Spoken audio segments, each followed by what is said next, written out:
RMG ফ্যাক্টরিতে একটা common বিষয় আছে। অনেকে এইচআর ডিপার্টমেন্ট চেনে না, কিন্তু অ্যাডমিন ডিপার্টমেন্ট চেনে।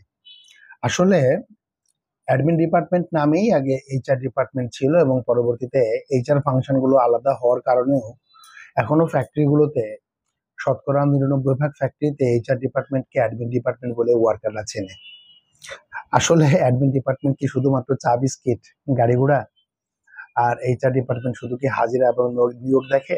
ব্যাপারটা এরকম না।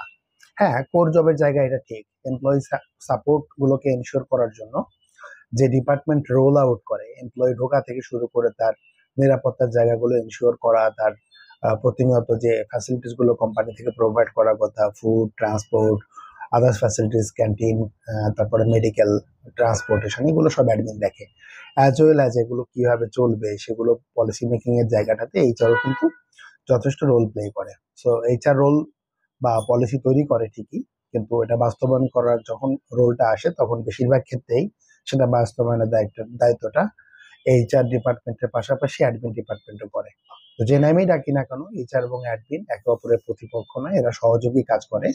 এদের দুজনেরই কাজের জায়গাটা একই, সাবজেক্ট ম্যাটার একই, পিপুল এবং অর্গানাইজেশন। এর বাইরে আসলে এই দুটা ডিপার্টমেন্ট অন্য কোনো কাজ করে না। তো আপনার ফ্যাক্টরিতে এইচআর অ্যাডমিনের জব কি একসাথেই আছে, নাকি আলাদা আলাদা আছে? লিখে জানাতে পারেন। এবং কোথাও যদি কোন কাজটা অ্যাকচুয়ালি কার হওয়া উচিত সেটা নিয়ে কোনো সন্দেহ থাকে, দ্বিধা থাকে, আমাকে জানাতে পারেন। আমি আপনাদেরকে হেল্প করতে পারবো। Thank you very much.